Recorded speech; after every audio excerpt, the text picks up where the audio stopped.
The Indiana Fever were back at Gainbridge Fieldhouse Wednesday night facing the Connecticut Sun, a team they were very comfortable and familiar with, especially going back to the early portion of the schedule. Remember, we were in Connecticut for opening night, and they in fact played 3 times in the first 13 games. Blowouts up in Connecticut, but here in Indy, it was a close one that the Fever faltered down the stretch, and they were really pressed upon setting the tone early. They knew it was going to be a physical matchup, and they also wanted to play fast. Of course, pace is big with this Indiana Fever team. It was also Breast Health Awareness Night, and survivors were honored on the court during halftime, which is also cool. And more than that, the stars were out for this one. Sitting courtside was David Letterman.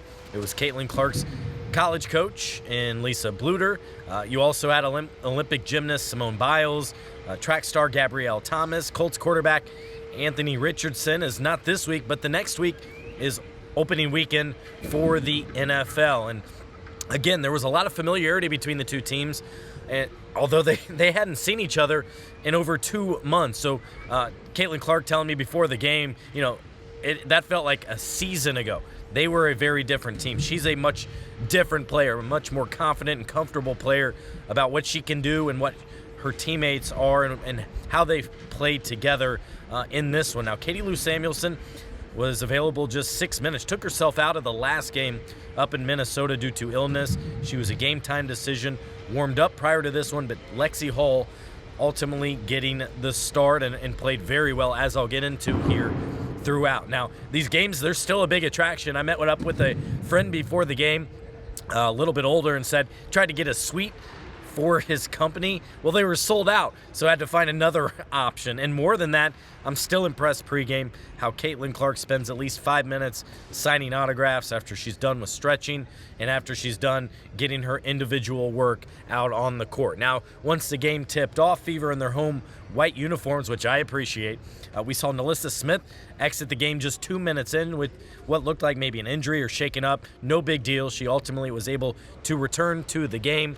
The other pressing thing early on was Caitlin Clark got in foul trouble. 2 fouls in that first quarter, despite scoring 7 points. That was not an issue the remainder of the game. And after falling behind 8-2, the Fever then were really impressive the rest of the quarter. Ended up taking a 33-26 lead on the Connecticut Sun at the end of the first quarter. Kelsey Mitchell was off to a fantastic start, had 11 points, and here's what they had to say after the win. I think for us it was just about not taking it no more, and I think it was a matter of you want to win or you don't. So just the maturity and the toughness that my players showed tonight was just incredible.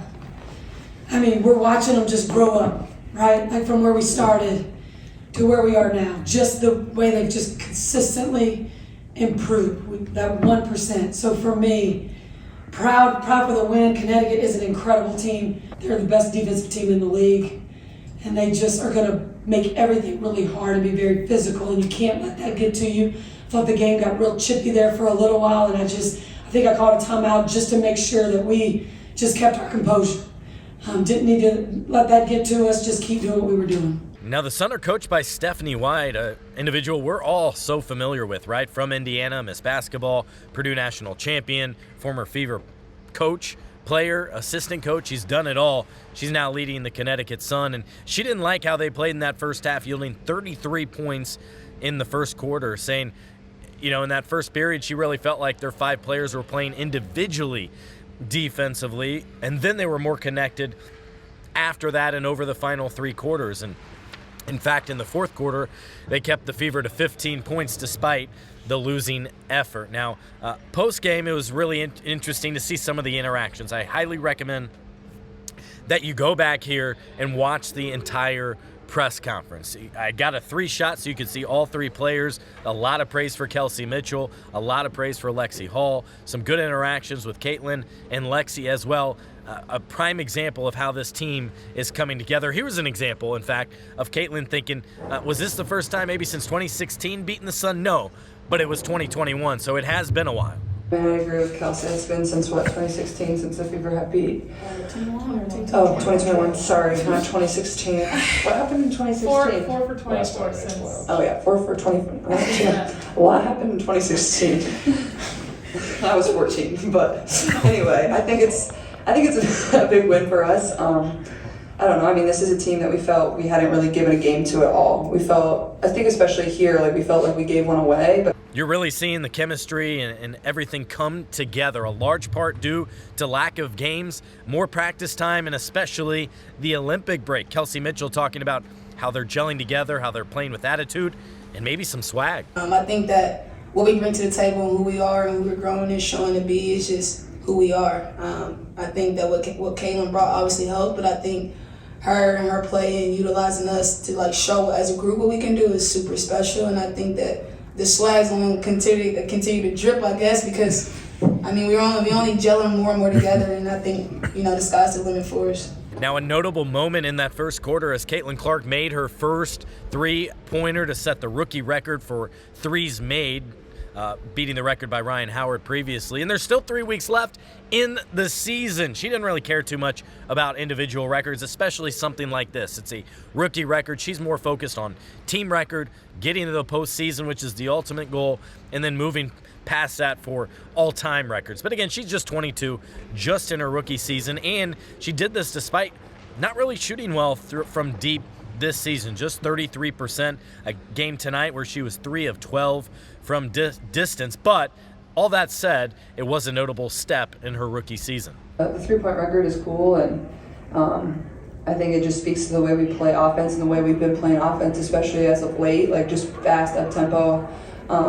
I feel like I'm definitely capable of shooting it a little bit better. Like I feel like I've gotten some tough rolls over this course of this year, but even that last one tonight, like I felt like it was in. That one really upset me a little bit, but I still feel like I'm shooting it well. I feel like I'm taking good shots, and that's the most important thing for this team. One thing we're also seeing is this team play with joy. It's something that was lost on the group for the first 3 weeks of the season when they were just going from city to city, game to game, and Caitlin was loose with it. She was joking around and making fun of herself even after the last win, and she's competitive as anyone, but acts like she's 10. She said that, not me. And so it's great to see her response, how fun she's having with herself, with her teammates, and fans are really liking that as well, right? Like, I think you guys are really enjoying that, and it's good to see from her coming out of what she did in Minnesota with the ankle scare, and she was still able to be out there tonight, no concern with that. But again, joy is the key word right now. And I have preached that from the beginning, that you've got to have fun playing this game, and you've got to have that joy is so important. And when we came out of the Olympic break and won those 2 games, it was a different feel out there. And that's what we talked about, that there's this joy, there's this excitement, and it's created this new, just this different feeling around our team. A lot of it, I think, really has to do with their relationships and how that's grown, and just the comfort that they have with each other. Yeah, there were some dark days early and a lot of doubters, but again, the maturity and the toughness, they kept showing up. They kept showing up, and they kept improving in areas that we needed to improve on, and it showed up tonight big time. Just, I don't know if I've ever been more proud of a group of people in my life. A lot of appropriate talk post-game about Kelsey Mitchell as she set franchise record 5th straight game with at least 20 points in this one.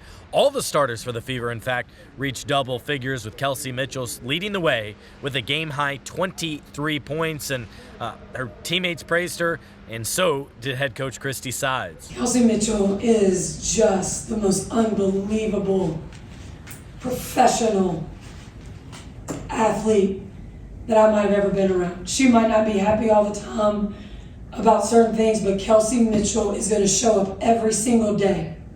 And she's going to do the work every single day and do whatever our team needs for us to be successful every single day. A couple other things that I want to highlight. Aaliyah Boston, her passing, 8 assists in this one. How about Temi Fagbenle as well? Second straight game she was able to play after injury. She returned, was impactful in her 17 minutes out on the floor. Despite not even scoring, still found a way to be impactful. And then, of course, Lexie Hull. She was a player I talked about and discussed and asked about post-game, because it was more than just her defense. It was her rebounding. It was her scoring, her playing with confidence, and shooting with confidence, as she finished with 17 points, had 8 rebounds, and more to that, was able to finish the game, knocking down 2 key free throws to seal the win. Things the same. She started hanging out with me more. Rubbing off on me. Lexie stayed locked in and ready to go when her number was called, and she's just done everything that we needed to do to get these wins and to be successful. And then on the defensive end, she's drawing their best player now. She's communicating with people. She's locked into the schemes along with everyone else, because it's not just that. Everyone has to be locked in and on the same page. And she's just done a great job for us since the break. Now, Marina Mabrey scored 16 points for the Connecticut Sun off the bench. She's been a killer for this Indiana Fever team. And remember, she used to play for the Chicago Sky, demanded a trade, got moved to the Sun. She hit a big shot, a three-pointer with just under 3 minutes left. That put Connecticut, who had trailed most of the game, ahead by 2. The Fever responded, knocked down a big shot after that. And even more impressively, to not allow another point, the final 3 minutes of the game, to the Connecticut Sun. 5 straight stops, 4 missed shots, a turnover, and I all can't help but go back to the start of training camp, where early on it was a focus on defense, it was a focus on closing strong. I think they were in about 14 games last year in the final couple of minutes before they lost. And remember, last year, only 13 wins. Tonight, their 15th win of the season. Closing strong was something Christy Sides was very proud of. Situations that we've gone again and ran in practice, the same situations in games early. We would go in and practice and work on those things, and that's paying off for us now. And they have confidence in what we're doing. The Indiana Fever are streaking 4-1 since the Olympic break, a 15-16 overall record, firmly in the playoff conversation, something that was not relevant for this team since 2016. A strong game from Lexie Hull, Kelsey Mitchell, Caitlin Clark, just shy of a 20-point performance for her too to match 5 straight games with that mark. Now the Fever are on the road for their next 2 games beginning Friday in Chicago, but then get this, they're home for 6 of their final 7 games right here at Gainbridge Fieldhouse. Reporting from the Fieldhouse, I'm Scott Agness of FieldhouseFiles.com.